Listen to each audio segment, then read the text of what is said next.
يا رب العالمين يا رحمن يا رحيم صل ربي وسلم على خير المرسلين اللهم أنت السلام ومنك السلام تباركت ربنا يا ذا الجلال والإكرام اللهم أنت السلام ومنك السلام تباركت ربنا يا ذا الجلال والإكرام اللهم أنت السلام ومنك السلام تباركت ربنا يا ذا الجلال والإكرام اللهم أنت السلام ومنك السلام تباركت ربنا يا ذا الجلال والإكرام. Kita berharap semoga bangun tidur kita, salat subuh berjamaah kita selalu mendapatkan keberkahan dari Allah Subhanahu wa taala. Kalau ada hadis yang mengatakan bagaimana Rasulullah berdoa untuk kita, Allahumma barik lana fi ummati fi bukuriha, ya Allah berkahilah untuk umatku pada waktu paginya. Itu maksudnya adalah waktu subuh, ya. Jadi subuh berjamaah. Jadi kalau yang enggak bangunnya enggak subuh, ya enggak kena nih doa ini. Jadi mudah-mudahan kita ini mendapatkan doa Rasulullah Sallallahu Alaihi Wasallam.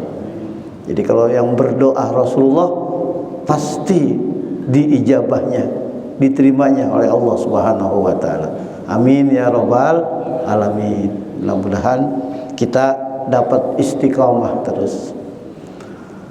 Bapak Ibu yang saya hormati, pada kesempatan kuliah subuh pagi ini saya mengambil judul 6 panduan Al-Quran bagi orang yang beriman.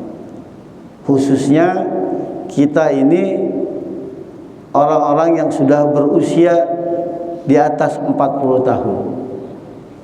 Nah, ini kira-kira yang hadir ini umurnya ada yang di bawah 40 tahun enggak?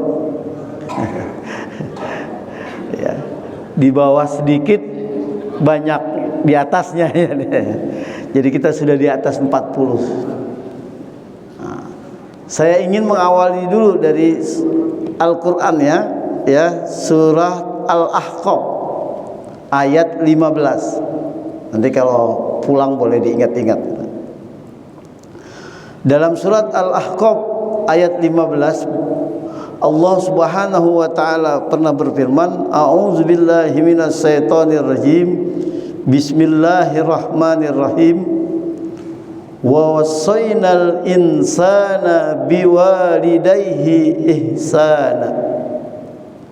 Hamalathu ummuhu kurha wa wada'athu kurha.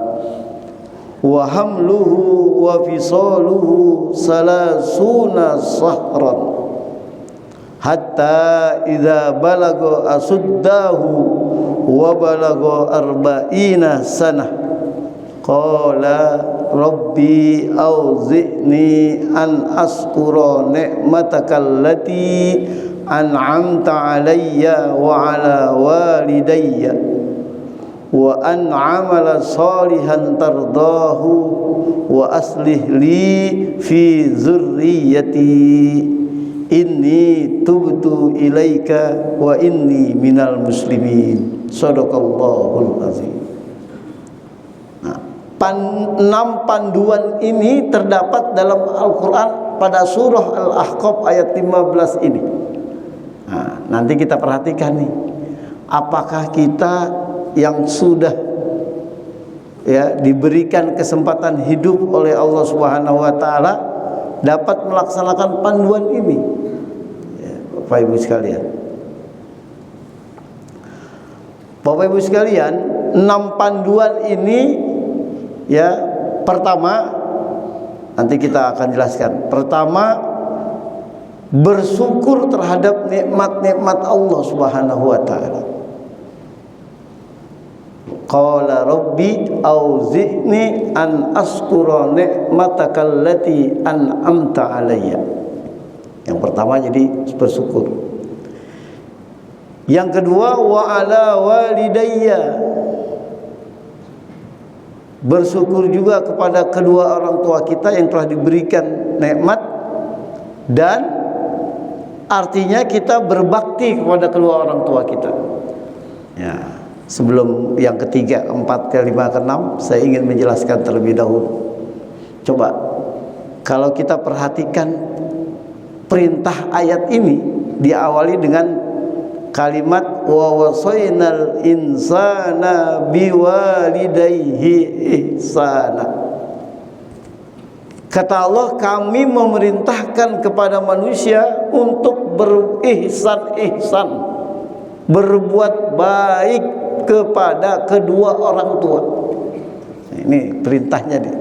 Sebelum panduan itu Allah memerintahkan dulu, ingat, kami perintahkan kalian semua manusia untuk berbuat ihsan, berbuat baik kepada kedua orang tua kita, terutama kepada ibu, ya, terutama kepada ibu.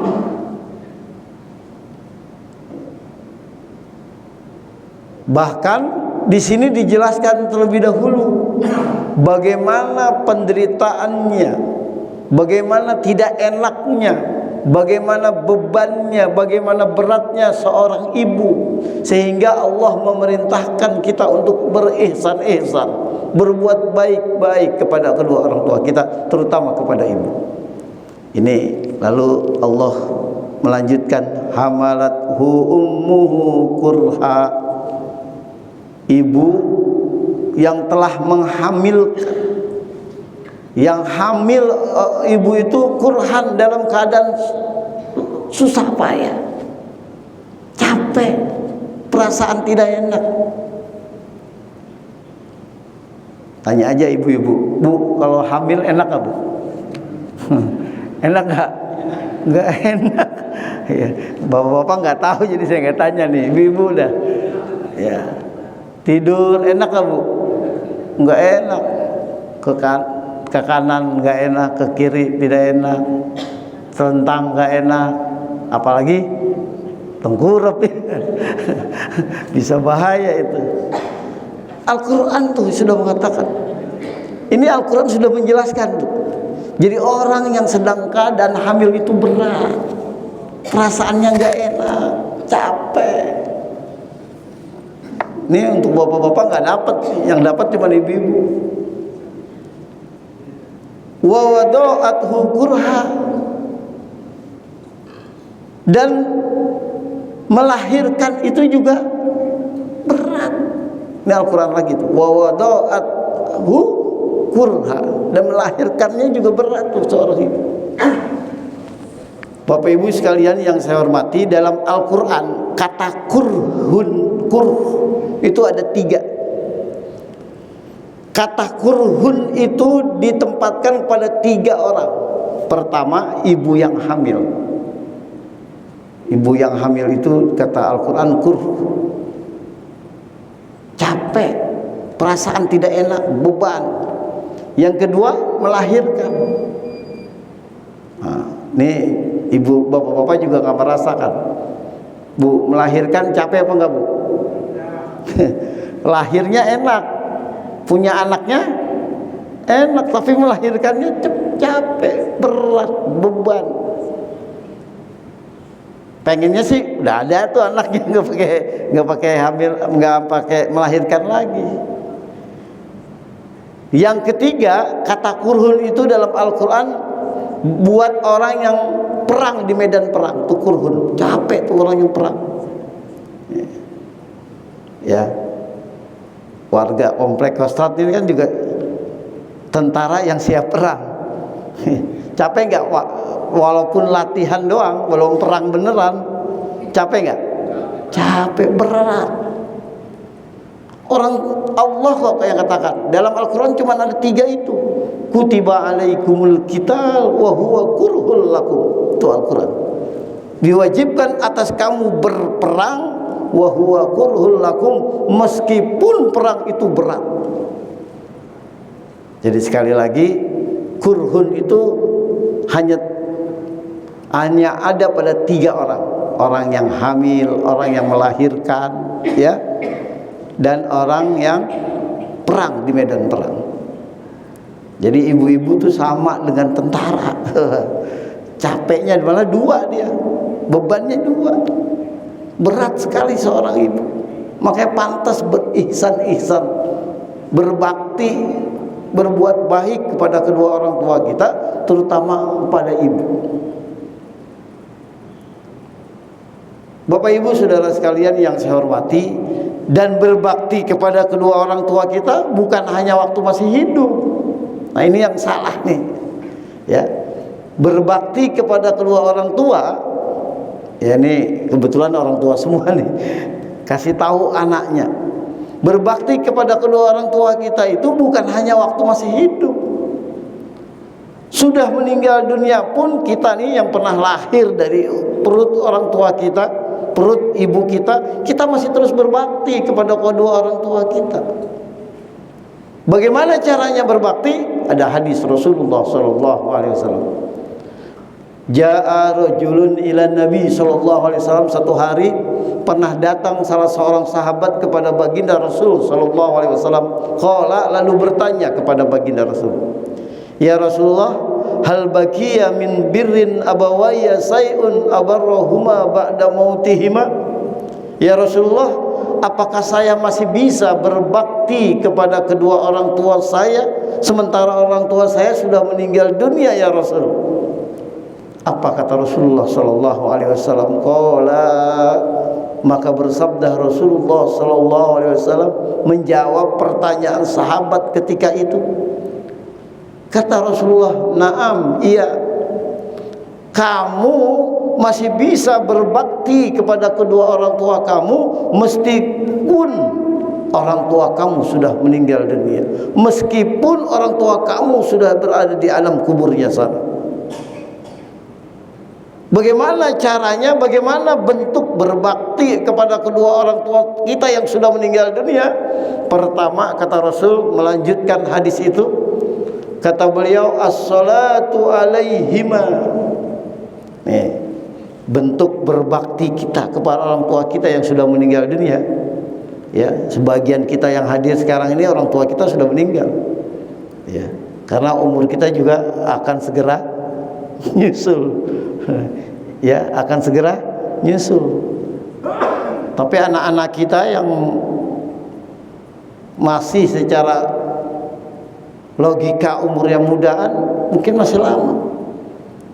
Bentuk pertama berbakti kepada orang tua kita yang sudah meninggal dunia, as-salatu alaihima ay ad-du'a'u alaihima, mendoakan kedua orang tua kita. Loh, jangan lupa. Jadi berbakti itu sepanjang masa. Sama halnya sayangnya orang tua kita sepanjang masa. Ya, orang tua kita itu sayang kepada kita nih anaknya sepanjang masa. Waktu mau melahir, waktu dihamilin disayang saya. Begitu keluar brol disayang lagi. Jadi balita disayangi, dipelihara. Dewasa dipelihara lagi. Bahkan sudah dewasa mau nikah, dinikahin lagi. Sudah nikah, mau rumah tangga, belum punya rumah, dibikinin rumah lagi. Sudah punya rumah tangga, punya anak, cucunya disayangin lagi. Sekali lagi, sayangnya orang tua kita tidak pernah terbatas. Karena itu Rasulullah mengatakan berbakti kepada orang tua pun tidak terbatas waktu hidup saja. kita bisa mendoakan orang tua kita yang sudah meninggal dunia, itu adalah bentuk berbakti kita kepada kedua orang tua kita. Ya, apalagi orang sudah meninggal dunia, Bu. Ya, bapak-bapak, orang sudah meninggal dunia, nggak ada yang dia butuhkan lain. Ya, kalau orang masih hidup, butuh minum nggak? Butuh. Butuh makan, butuh baju, butuh pakaian, butuh kendaraan. Tapi orang yang sudah meninggal dunia di alam kuburnya tidak butuh yang lain kecuali doa. Ada satu hadis Rasulullah SAW memperkuat itu. Kata Rasul, mal mayyitu fi qabrihi, tidaklah seorang yang meninggal dunia di alam kubur illa kal gharikil mutagawis, seperti orang yang sedang karam di tengah lautan. Nabi membuat kiasan, membuat perumpamaan. Kalau kita melihat orang yang berada di tengah laut sedang karam, sedang tenggelam, kira-kira kita mau lemparin emas 700 gram apa ban bekas? Ini lagi di tengah lautan, mau tenggelam, minta tolong. Yang kita lemparin emas 700 gram, 700 kilogram apa pelampung? Pelampung apa 700 kilogram? Pelampung. Harganya lebih murah dari 700 kilogram.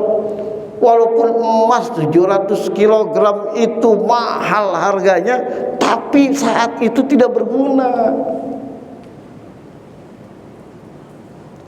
Walaupun berlian kita lemparin kepada orang yang sedang karam di tengah lautan, dia lebih memilih ban dalam bekas yang harganya jauh lebih murah daripada berlian, karena saat itu yang dia butuhkan hanya itu pertolongannya. Ini kiasan yang dibuat oleh baginda Rasul Sallallahu Alaihi Wasallam. Orang yang sedang berada di alam kuburnya seperti orang yang sedang tenggelam, karam di tengah lautan, sedang minta tolong. Yantaziru da'watan, kata baginda Rasul. Orang yang sedang meninggal dunia itu yantaziru da'watan, nungguin doa. Tuh, nungguin doa. Di alam kubur, orang tua kita yang sudah meninggal dunia, saudara kita, tetangga kita, teman kita, sahabat kita, tiap hari nungguin doa. Yantaziru da'watan min abin, dia nunggu doa dari bapaknya kalau anaknya meninggal dunia, au umin, atau dari ibunya kalau anaknya yang meninggal dunia, au waladin solihin, atau dari anaknya yang soleh kalau dua orang tuanya yang sudah meninggal dunia. Jadi bapak kita nih, ibu kita yang sudah meninggal dunia, nungguin tiap hari ini, nah, nungguin doa.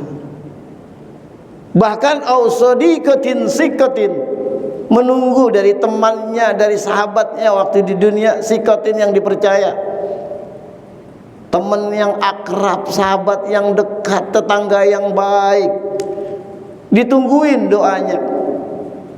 Bahkan Bapak Ibu, dalam satu riwayat dijelaskan, penduduk ahli kubur, karena kita nggak dengar, diceritakan itu setiap hari Jumat berebutan, ya, berebutan nungguin doa.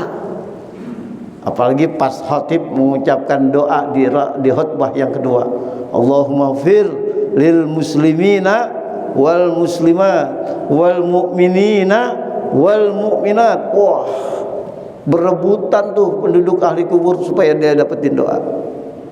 Makanya kita, ya, kalau berdoa jangan buat diri kita doang, ya, biar umat orang-orang Islam yang sudah meninggal dunia, orang yang beriman sudah meninggal dunia dapat juga, ya. Apa kata penduduk ahli kubur dengan sebagian yang lain tidak mau berebutan? Kenapa kamu nggak berebutan? Sementara orang-orang semua rebutan nungguin doa, kok kamu nggak rebutan? Kata penduduk ahli kubur yang lain kepada penduduk kubur yang lainnya, Apa kata mereka? Kami tidak perlu berebutan doa karena kami setiap saat dikirim doa oleh anak saya. Masa kita tega ngelihat orang tua kita rebutan? Betul nggak, Bu? Ya, nggak tega kita ngelihat. Di dunia saja ngelihat orang tua kita atau tetangga kita atau teman kita atau saudara kita rebutan bansos kan nggak enak. Ya, kasihan rebutan, mau dapetin sesuatu rebutan, nggak enak. Nah, kita yang sekarang hidup di dunia ini, hidup sudah nerusin saja malah lebih enak. Kadang kita punya tanah, punya harta, itu boleh warisan orang tua. Orang tuanya di sana rebutan doa karena nggak dikirim. Sementara di dunia anaknya juga rebutan warisan. Ada nggak yang begitu? Ya, warisan sudah ditinggalin. Begitu orang tuanya meninggal, dia rebutan warisan, bukan sementara orang tuanya rebutan doa. Mestinya bagaimana kita rebutan di antara ahli waris, anak, untuk rebutan menyampaikan doa kepada kedua orang tua kita. Karena orang tua kita butuhkan itu. Bahkan lanjutan hadis itu kata Rasulullah sallallahu alaihi wasallam, wa idza lahiqathu, apabila sudah sampai itu doa, tapi pasti sampainya asal kita ikhlas. Ya. Sampai itu doa-doa kita. Wa idza lahiqathu ahabba minad dunya wa ma fiha, kata Rasulullah. Dia lebih senang ketika berada di dunia atau dengan dunia yang ada dengan segala isinya, kenikmatan dunia dengan segala isinya, dibandingkan doa yang dikirimkan dari anaknya, dari temannya, dari bapaknya, dari ibunya. Lebih dia senang daripada dunia dengan segala isinya. Karena memang sudah tidak dia butuhkan kok di alam kubur. Apa ada orang di alam kubur masih pengen mobil? Ada enggak? Enggak. Masih ada ibu-ibu ya yang sudah meninggal dunia di alam kuburnya butuh emas? Enggak. Yang dia punya saja dia tinggal. Betul enggak, Bu? Yang sudah dia miliki dia kumpulin saja dia tinggal, enggak dibawa. Ya, enggak dibawa. Enggak digunakan. Kalaupun dibawa ke dalam kubur malah dicolong orang, ya, malah diambil orang. Ya, sayang-sayang katanya di dalam kuburan. Nah, bagaimana kita bisa selalu mengirimkan doa sebagai bentuk dari berbakti kepada kedua orang tua kita? Lalu Rasulullah SAW melanjutkan bentuk berbakti kepada kedua orang tua kita itu yang kedua, wal istighfaru lahuma, memohonkan ampunan kepada kedua orang tua kita. Makanya kita habis sholat kan selalu Rabbi firli, astaghfirullahaladzim, li wali walidayya, untuk aku dan untuk kedua orang tuaku. Astaghfirullahaladzim, astaghfirullahaladzim, astaghfirullahaladzim, li wali walidayya, untuk aku dan untuk kedua orang tuaku, walil muslimina wal muslimat wal mu'minina wal mu'minat. Itu ajaran Islam. Kita mohonkan ampun sebagai bentuk dari berbakti kepada orang tua kita. Yang ketiga secara singkat, wa infazu ilaihima ba'da mautihima, ya, menunaikan janji-janji orang tua kita yang sudah meninggal dunia, itu berbakti, bagian dari berbakti kepada orang tua kita. Apa nih janji orang tua kita waktu hidup? Kita teruskan, kita tunaikan. Yang kedua, wa ikramu sadiqihima, memuliakan teman kedua orang tua kita. Nah, siapa nih teman-temannya orang tua kita waktu hidupnya? Dia suka baik, suka silaturahim, saya datang. Ya. Jangan malah dimarahin, nggak ada penghormatan, jangan. Yang terakhir bentuk berbakti kepada orang tua kita itu, kata Rasulullah, wasilatur rahim alladzi la yasillu illa bihima. Menyambung silaturahmi, ya, menyambung silaturahmi kepada saudara-saudara. Alladzi la tasillu, yang bisa menyambung silaturahmi, yang tidak bisa disambung silaturahmi itu illa bihima, karena sebab kedua orang tua kita. Jadi saudara kita, ya, sama paman kita, sama bibi kita, sama sepupu kita, kita sambung silaturahmi. Jangan sampai istilahnya kematian obor. Ya. Berbakti kepada orang tua kita itu menyambung silaturahmi dengan saudara-saudara orang tua kita. Makanya ada ikatan persaudaraan ini, itu bagus. Ada perkumpulan arisan keluarga ini, itu bagus, itu berbakti. Kan kadang-kadang jangankan enggak kita sambung, jangankan kan diikat, enggak diikat aja kadang-kadang pada masing-masing keluar, ya, lolos, meletos. Nah, oleh karena itu berbakti kepada kedua orang tua itu sangat diharapkan. Nah, coba kita kembali ke sini. Ini belum yang jelaskan 6 nih. Ya. Jadi berat sekali itu. Pantas kalau kita berbuat baik kepada kedua orang tua kita. Wa hamluhu wa fisaluhu salasuna sahron. Ya. Melahirkan wa fisaluhu dan menyapih salasuna sahron, 30 bulan. 30 bulan itu berapa tahun, Bu? Atau Bapak kita tanya ya, biar tahu, Bu. Salasuna sahron, 30 bulan, berapa tahun? 2 tahun setengah. Nah, 2 tahun setengah. Jadi melahirkan dengan menyapi itu 2 tahun setengah. 2 tahun setengah ya. Artinya orang yang melahirkan itu, Bu, kalau menurut Al-Quran itu di ayat lain ada tuh nanti, di hadis lain juga ada nanti. Ya, minimal 6 bulan itu bisa melahirkan. Ya, ada nggak, Bu, usia hamil 6 bulan lahir? Ada nggak? Ada. Itu minimal kok. Nah, jadi kalau lahirnya 6 bulan, disapinya berapa tahun? Berapa tahun? 2 tahun. Kan tadi 2 tahun setengah. Salasuna sahron. Diambil sama melahirkannya 6 bulan, berarti tinggal 2 tahun. Nah, kalau nanti ya ada yang lebih dari 6 bulan, nanti dikurangi sapihannya. Gitu, menyapih anak. Berat nggak tuh? Berat. Lahir 6 bulan, anaknya nyusu, disapi baru sampai 2 tahun. Berat sekali.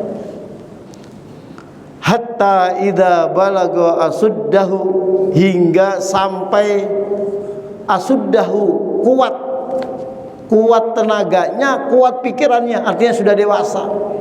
Nih orang tua tuh, ibu, coba tanya ibu-ibu, kalau anak yang masih balita, kira-kira dekatnya sama bapak apa sama ibu? Ibu. Yang ngurusin bapak apa ibu? Ibu. Ini Al-Quran yang bilang, hatta idza balagha asuddah wa balagha arba'ina sanah, sampai umur 40 tahun. Nih. Jadi satu-satunya umur yang disebutkan dalam Al-Quran itu umur 40 tahun. Ya, satu-satunya umur yang disebutkan dalam Al-Quran umur 40 tahun. Makanya menurut final kajian para ilmuwan barat maupun timur, umur 40 itu umur yang memulai kehidupan. Dia mau sukses atau tidak dilihat dari umur 40 tahun. Dia mau sempurna atau tidak dilihat dari umurnya 40 tahun. Life begin of success. Ya. Kehidupannya itu mau sukses atau tidak 40 tahun. Life began of 40 tahun itulah mulainya kehidupan. Loh, baginda Rasul saja diangkat jadi Rasul dan Nabi umur berapa? Umur berapa? 40 tahun. Nabi kita Muhammad SAW diangkat sebagai Nabi dan Rasul usia 40 tahun. Al-Quran pun menyebutkan usia satu-satunya di Al-Quran 40 tahun. Makanya kalau sudah umur 40 tahun, nih jadi panduan kita. Ya, yang pertama panduannya ya, Rabbi auzi'ni an askura ni'matakal lati an'amta alayya. Harus banyak bersyukur kalau sudah 40 tahun. Ya, banyak bersyukur. Hitung-hitung nih. Nah, sengaja nih saya menyampaikan judul ini di akhir tahun ya, sebagai refleksi nih menghadapi tahun baru. Ya. Kita nggak berasa bertambah hitungan kita. Sesungguhnya berkurang jatah hidup kita. Betul nggak? Kita mau ngapain lagi? Ya, tidur, bangun tidur, makan, minum, sholat, ke masjid. Ya hidup kan begitu doang. Kerja, pensiun, begitu lagi. Ya. Ini mesti jadi renungan kita. Bahkan sejak umur 40 tahun sudah bisa harus merenung itu. Apalagi sudah 60, 70 dan seterusnya. Nah, kata Allah Subhanahu wa taala, orang yang sudah 40 tahun hendaknya seperti ini. Yang pertama, bersyukur terhadap nikmat-nikmat. Yang kedua, berbakti kepada orang tua kita. Tadi sudah saya jelaskan. Pantas kalau orang tua kita berbaktikan. Yang ketiga, nah ini yang selanjutnya, wa an amala sholihan tardoh. Nah ini dia nih ya, beramal soleh yang disenangi oleh Allah, yang diridhoi Allah.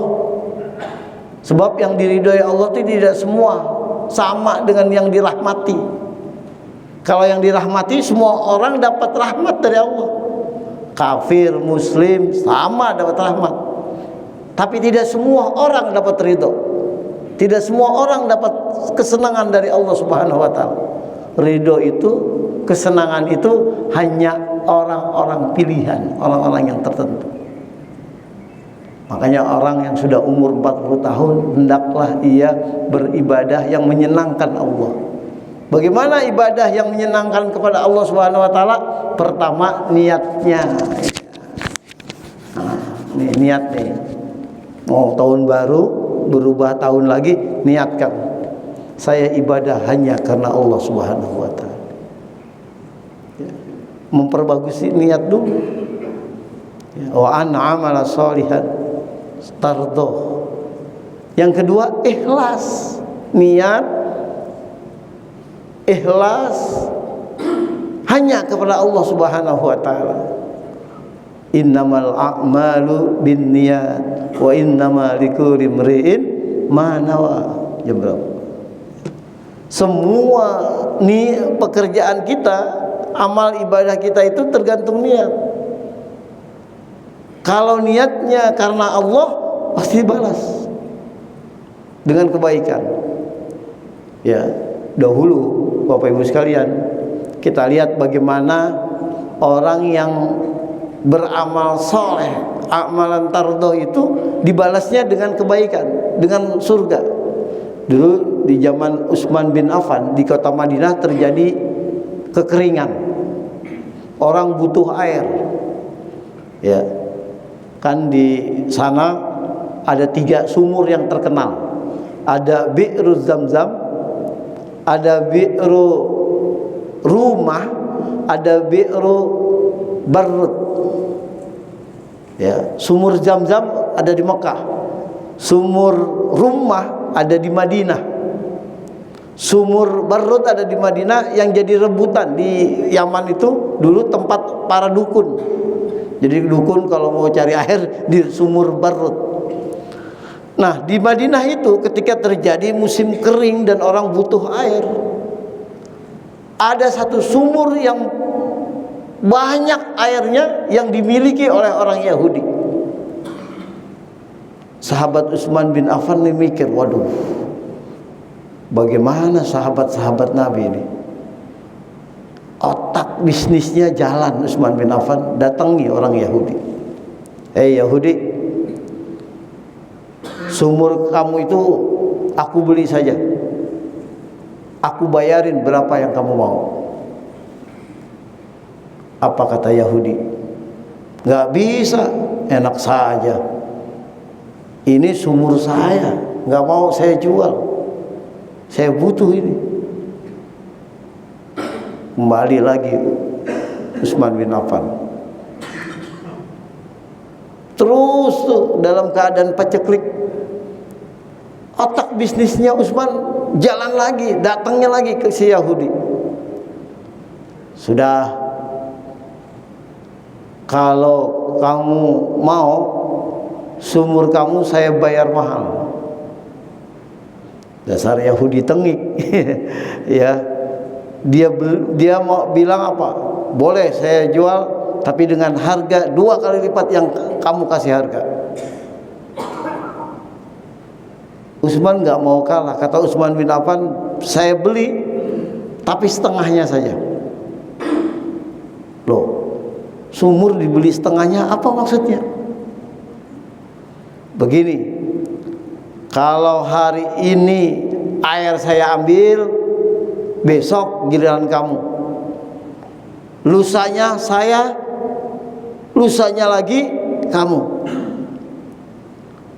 Dasar orang Yahudi, karena mau dibayar mahal, ya 2 kali lipat dari yang sebelumnya. Karena dibayar mahal 2 kali lipat, dia tergiur mau dibayarin. Waktu itu 700 dirham, zaman itu 700 dirham. Akhirnya terjadi pembelian setengah buat Utsman bin Affan, setengah milik orang Yahudi. Ketika sampai pada gilirannya Utsman bin Affan, hari gilirannya untuk ambil air, semua sahabat diumumin sama Utsman. Para sahabat, siapa yang membutuhkan air silakan ambil di sumur. Ditambahin pengumumannya, ayo ambil sebanyak-banyaknya, kalau perlu untuk persediaan besok. Jadi untuk hari ini dan untuk besok. Begitu sampai hari besoknya, Yahudi, ini giliran Yahudi bingung, nggak ada yang beli air.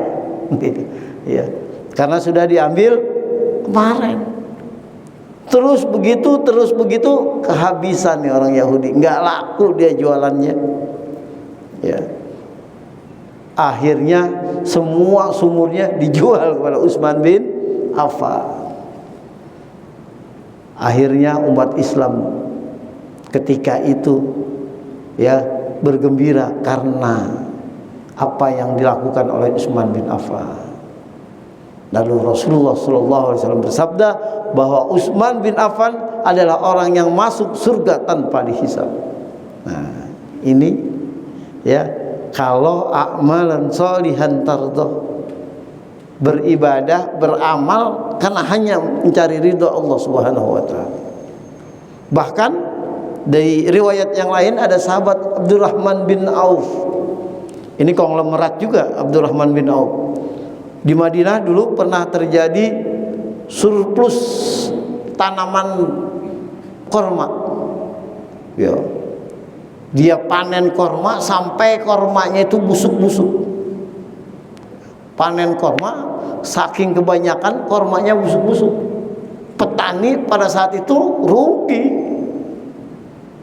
Tapi Abdurrahman bin Auf sebagai gubernur Madinah ketika itu, pemerintah ketika itu, beliau mengatakan, baik, semua korma saya bayarkan. Ini mau nolongin petani ini. Abdurrahman bin Auf bilang, saya bayarin semuanya. Ada beberapa orang menterinya atau pembantunya mengatakan, wah, Abdurrahman bin Auf ini goblok, korma busuk kok dibeli juga. Biarin, kata Abdurrahman bin Auf, saya ingin menolong petani yang rugi banyak karena setelah busuk itu. Nggak beberapa lama datang seorang dari Yaman. Di Yaman terjadi wabah penyakit virus yang kemudian dicari obatnya. Kata para ilmuwan, para dokter ketika itu, obatnya dari korma busuk. Dari korma busuk. Lalu dia beli korma busuknya di Madinah kepada Abdurrahman bin Auf dengan harga 10 kali lipat. Niatnya baik, mencari ridho Allah. Ya, belum di akhirat, di dunia sudah dibalas 10 kali lipat. Ya, begitupun kita, insya Allah, kalau kita ikhlas sholat subuh berjamaah, ya, melangkahkan kaki kita, apalagi sudah usia 40 tahun, ya. Nah, itu yang ketiga. Yang keempat, wa aslih li fi zurriyati, ya. Wa aslih li fi zurriyati, dan baguskanlah aku dan keturunan aku, cucu, anak cucu kita. Kita sukses, anak cucu kita harus sukses. Ada kewajiban lagi, ya. Jadi ada kewajiban kita memperbagus anak cucu kita tuh. Jangan kita aja sukses, jangan kita saja berbakti, jangan kita saja beramal soleh. Anak cucu kita tugas kita. Makanya kepada Allah kita meminta, ya Allah, wa aslih li, baguskanlah aku, wa fi zurriyati, dan anak cucu aku. Kita sukses, anak kita juga sukses. Kita ibadah, anak cucu kita juga suruh ajarin ibadah. Kalau sudah 40 tahun gitu, ayo ajak. Supaya ada tanya jawab. Yang kelima, wa inni tubtu ilaika. Nah, ini sudah sampainya. Kalau orang sudah umur 40 tahun, sudah waktunya banyak taubat. Wa inni tubtu ilaika. Banyak sujud kepada Allah Subhanahu wa taala. Coba baginda Rasul umur 40 tahun, investasi bisnisnya sudah mulai dikurangin. Sebelum 40 tahun Rasulullah itu bisnisnya luar biasa. Apalagi di awal-awal, ya, bersama istri beliau Siti Khadijah, beliau mengembangkan bisnis kemana-mana. Tapi begitu 40 tahun diangkat sebagai Rasul, sudah mulai banyak sujud. Ini mengajarkan kepada kita juga, kalau sudah umur 40 tahun, lebih banyak bersujud, bertaubat kepada Allah. Bertaubat kepada Allah. Kurangi kehidupan dunia. Imbangi, kalaupun tidak dikurangi, imbangi keduniaan dengan keakhiratan. Banyak bertaubat. Inni tubtu ilaika. Dan yang keenam, panduan buat orang yang beriman kalau sudah banyak bertaubat, wa inni minal muslimin. Menghadap kepada Allah dengan happy ending, dengan husnul khatimah. Wa inni minal muslimin, dan sungguhnya aku termasuk daripada golongan orang-orang Islam, orang-orang yang menyerahkan diri hanya kepada Allah, menghadap Allah dengan senang, dengan happy ending, dengan husnul khatimah. Insya Allah. Ini 6 panduan. Mudah-mudahan di usia kita ini yang kembali akan masuk tahun baru, menambah lagi umur kita, kita bisa menjadikan Al-Quran sebagai panduan hidup kita. Semoga Allah Subhanahu wa taala memberikan kekuatan lahir dan batin. Bapak Ibu sekalian yang saya hormati, masih ada waktu beberapa menit, mungkin ada yang perlu dipertanyakan atau lainnya, kami persilakan. Baik, terima kasih pertanyaannya yang luar biasa. Bagaimana cara berbakti anak yang masih hidup orang tuanya, terutama waktu masih kecil, ya. Batas pendidikan atau pemeliharaan itu antara anak laki dengan anak perempuan berbeda. Kalau merujuk pada syariah, anak laki yang sudah balik itu sebetulnya sudah selesai itu, ya, pemeliharaan kita, dia harus berbakti. Kalau anak perempuan sampai anak perempuan itu menikah baru. Kalau anak laki sebetulnya ya, kalau dalam Islam kalau dia sudah balik dia sudah tanggung jawab sendiri. Kalau anak perempuan sampai dia nikah baru dia tidak lagi dalam tanggungan orang tuanya. Dan bagaimana cara berbaktinya? Cara berbaktinya pertama ketika dia masih kecil itu dia menyenangkan hati orang tuanya saja, itu bagian dari berbakti. Ya, taat saja. Kan berbakti bukan harus hanya memberi. Ya, bukan hanya memberi. Jadi ketika dia menyenangkan hati dan berdoakan, nah itu doa tetap. Ya, tetap doa. Kan ada Rabbi firli wali walidayya warhamhuma kama rabbayani shaghira. Walaupun masih hidup. Ya. Walaupun masih hidup tetap doa. Jadi biar berkah hidupnya orang tuanya, dia berdoakan terus waktu masih kecil. Nah, problemnya adalah ketika anak perempuan yang sudah menikah, ini yang menjadi pertanyaan stressingnya. Ya, bagaimana berbaktinya anak perempuan sementara dia harus berbakti kepada suami? Ya, tetap ya suami didahulukan dulu. Ya, karena berbakti kepada suami juga kewajiban. Nah, jadi kewajiban dulu kepada suami. Nah, karena itu minta izin dulu kepada suaminya. Kalau mau ngasih materi, katakanlah mau ngasih uang, kasih makanan, izin sama suaminya. Ya. Kalau mau datang ke rumah orang tua, izin. Kan di zaman Nabi pernah terjadi tuh. Ya. Di zaman Nabi pernah terjadi. Ya, waktu sahabat mengatakan dia tidak mau keluar rumah sebelum izin dari orang suaminya, walaupun orang tuanya yang meninggal dunia. Ya. Karena belum ada izin dia tidak mau keluar. Begitu juga sebaliknya, suami istri, kalau suaminya mengajarkan istrinya tidak baik, tidak berbakti kepada orang tuanya, itu enggak berbakti. Kan di zaman Nabi juga terjadi itu. Ada sahabat yang bernama Alqamah, gitu kan. Alqamah yang durhaka kepada ibunya itu. Nah, oleh karena itu kita sebagai suami ya harus punya istri, harus melapangkan supaya dia punya kesempatan berbakti juga. Nah, dan bagi perempuan, bagi istri, cari suami yang soleh. Kalau suami yang soleh tahu kapan saatnya berbakti kepada suami, kapan saatnya berbakti kepada orang tua.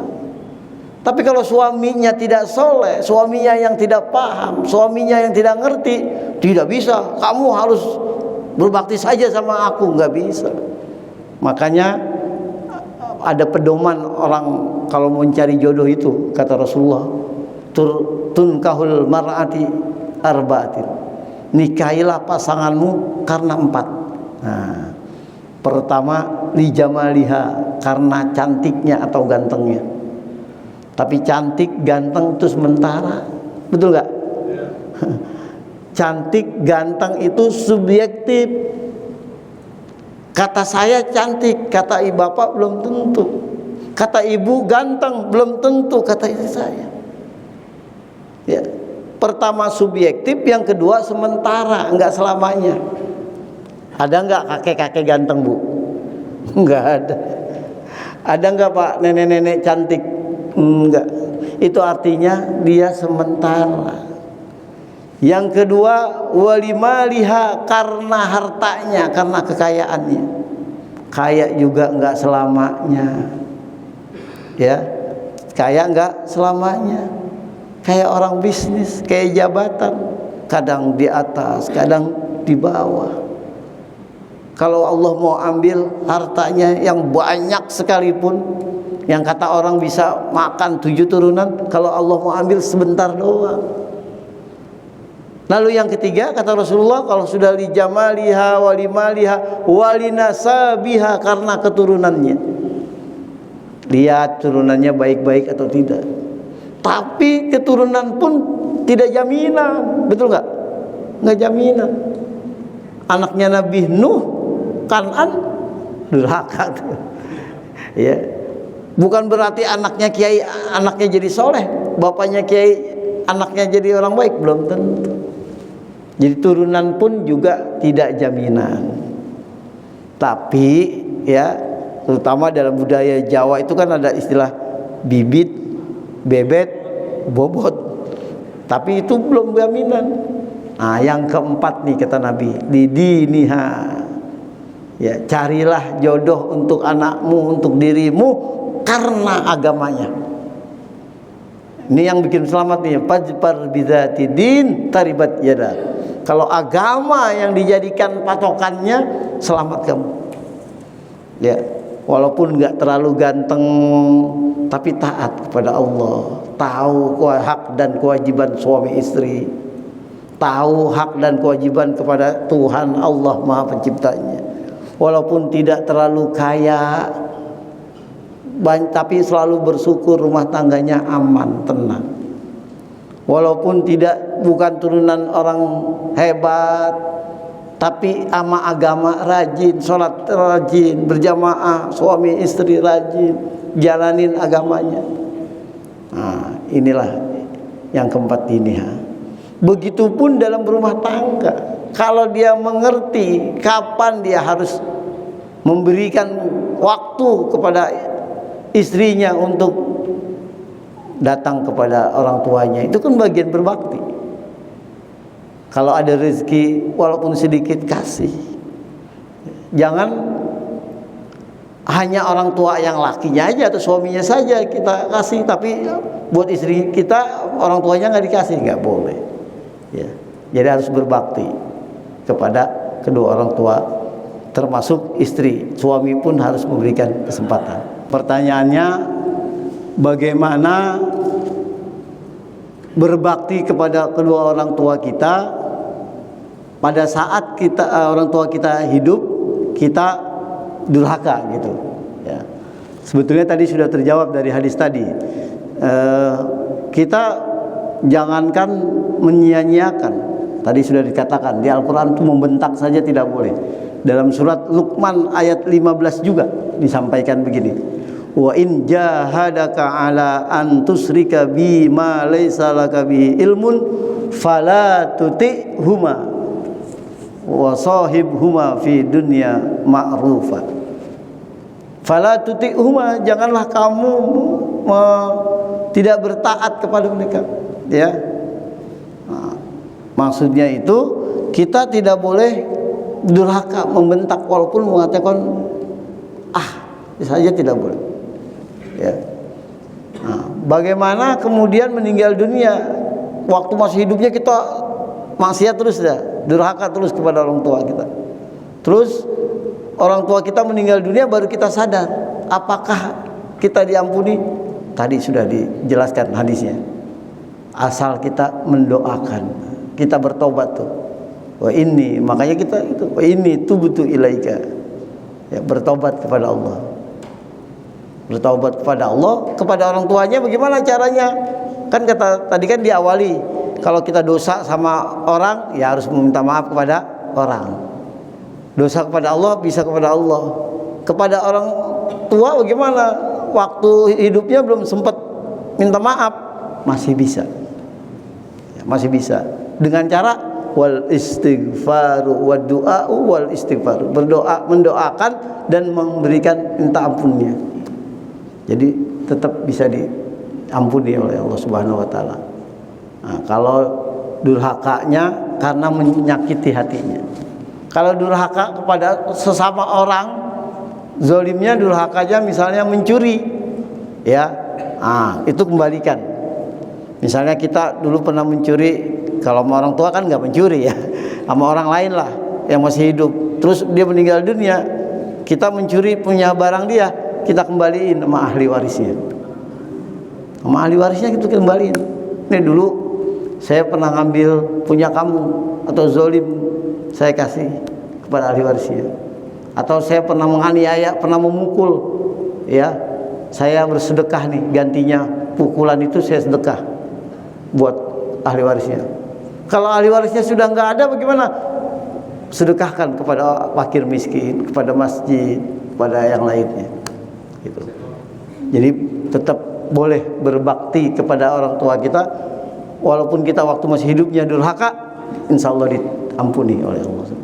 Ya. Fala taqul lahuma uff, dalam Al-Quran dikatakan begitu. Ya. Janganlah kamu ucapkan saja, tidak boleh. Silakan Pak. Bagaimana mengabdi kepada kedua orang tuanya, sedangkan anak itu membunuh ibunya? Terima kasih. Membunuh ibunya, Ustaz. Ya. Ya. Bagaimana berbakti kepada kedua orang tuanya sementara anak itu pernah membunuh, katakanlah. Yang membunuh malah anaknya gitu. Ini kan pernah terjadi di yang baru-baru ini di Lebak Bulus, ya. Ya. Kalau dia bertobat masih bisa. Ya, kalau masih bertobat masih bisa tuh. Jangan sampai dia mati masih belum bertobat, nggak bisa. Wah, ini tubutu ilaika, dan orang tuanya mengampuni. Kalau dia sudah meninggal dunia bagaimana? Ya nanti waktu meninggalnya itu dia ikhlaskan. Ya. Tapi ada kalau punya konsekuensi hukum. Ya, konsekuensi hukumnya apa? Anak yang membunuh orang tuanya itu tidak dapat warisan. Ya.